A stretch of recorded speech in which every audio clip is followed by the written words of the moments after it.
geobyte. Similarly, let us take the another important problem. Okay, look at the screen. It is asking like this.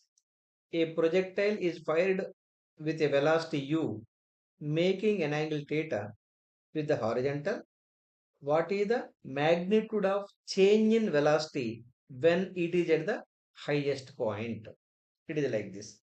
Let us take the projectile motion. The projectile is projecting in this particular direction with initial velocity u, is making an angle theta. Then it is developing two component of velocities.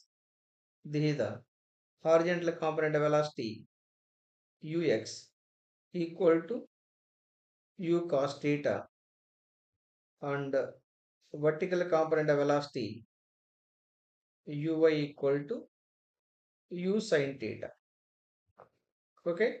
Then what is the initial velocity? Initial velocity equal to ux I cap plus uy j cap. Ux is u cos theta I cap plus u sin theta j cap. At the highest point, look at the highest point. This is the highest point. Let me write it clearly. This is the highest point.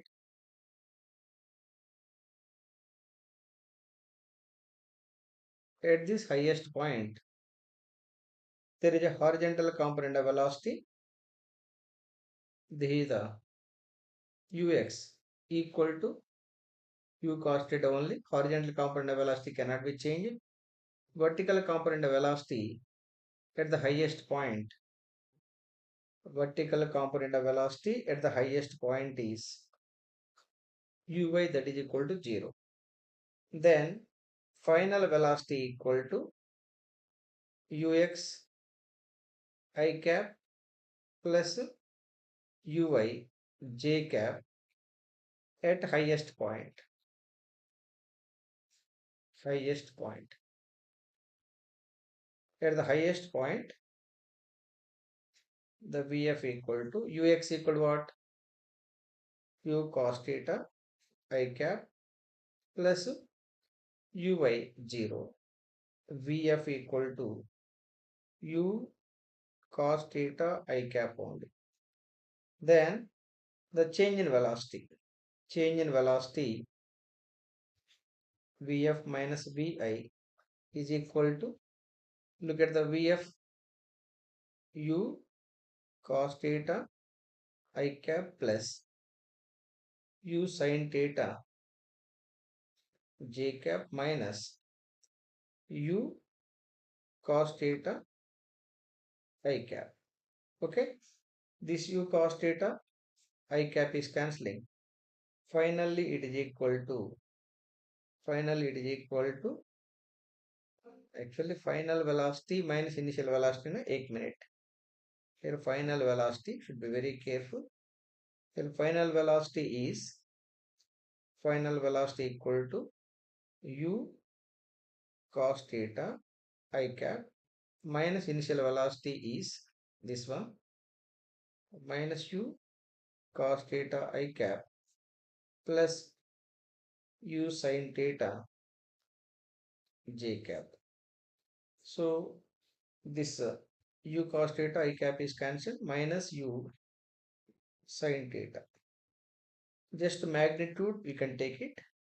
Therefore, final velocity minus initial velocity, that means velocity difference between the highest point and at the point of projection is u sin theta.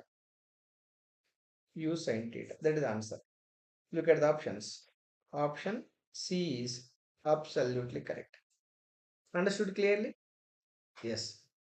Similarly, let us take the another important problem asking like this.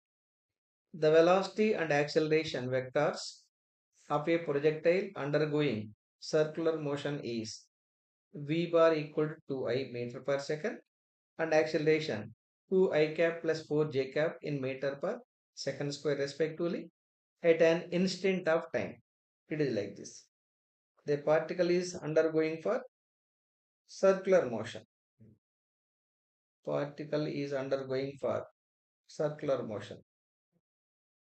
So at an instant, let us mark the point. At an instant, at this particular instant, this is the velocity.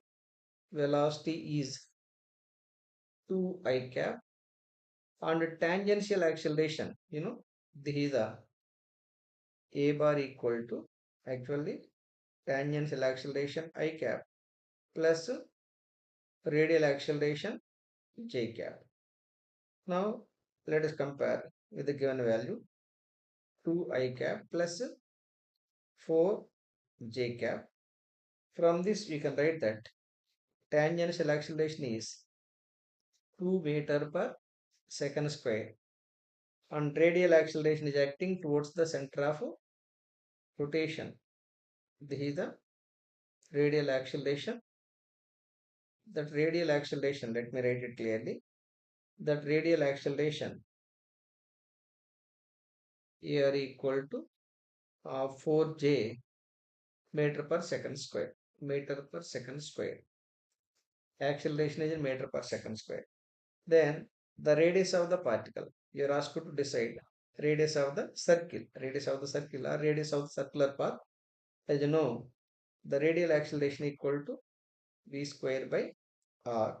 From this, the radius of circular motion equal to v square by radial acceleration. V is the v 2 square dividing by 4 equal to 1 meter. That is the radius of circular motion or circular path. Option A is absolutely correct. Understood clearly? Yes. Then let us take the another important problem. Look at this problem. A body is projected making an acute angle with the horizontal. Acute angle means angle between 0 and 90 degrees. If angle between the velocity and acceleration is theta, then theta is no. By the time the body is projecting or in the projectile motion, I can write like this. In the projectile motion, in the projectile motion, velocity is acting, velocity is acting in vertical direction, vertically upward, whereas acceleration due to gravity is acting vertically downwards. Vertically downwards. Then the angle between the velocity and acceleration must be, angle must be less than 180 degrees but more than 0 degrees. Look at the option D. Option D is absolutely correct. Understood clearly? Yes. Similarly, let us take the another important problem. Okay. Look at the screen. It is asking like this. A projectile can have the same range or for two angles of projection if T1 and T2 be the time of flight in two cases, then what is the product of two times of flight? It is given like this. A projectile is having two different angles, y-axis. Let us take a projectile is moving like this when it is projecting with a velocity u at an angle theta.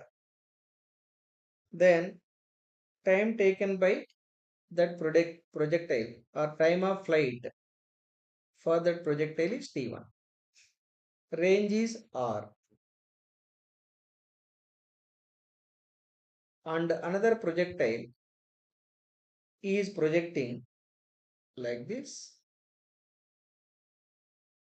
but range remains same. The second projectile is projecting with the same velocity u, but making an angle 90 minus theta. 90 minus theta. Let me write clearly. It is 90 minus theta. Okay. Here case 1, angle equal to theta. For case 2, angle of projection equal to 90 minus theta. For case 2, angle of projection 90 minus theta. But range remains same.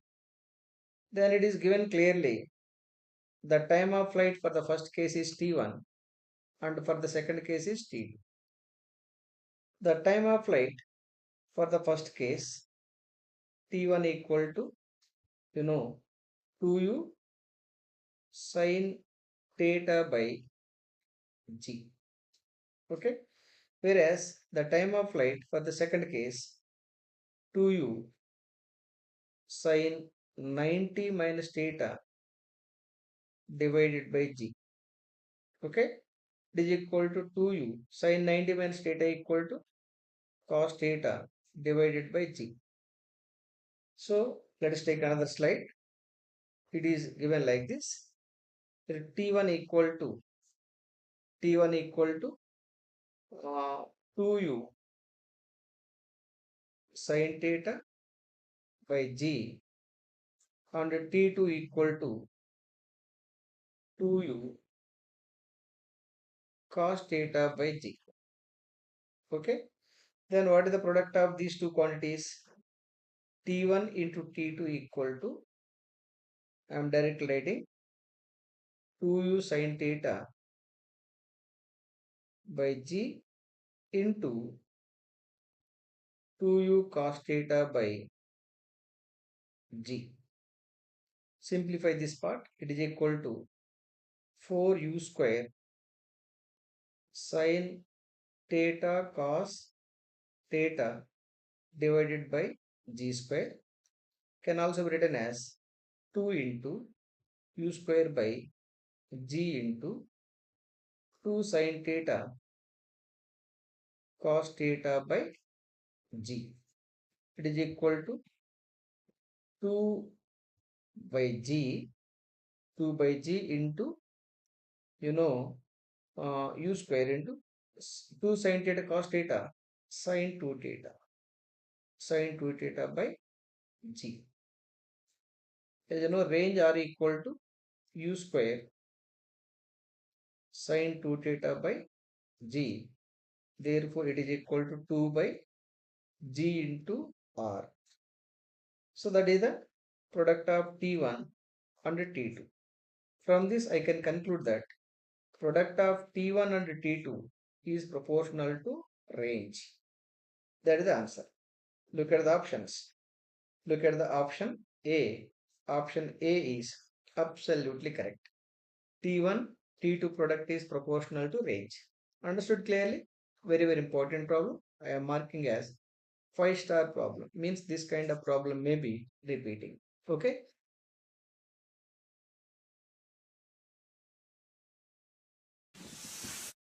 Geobyte.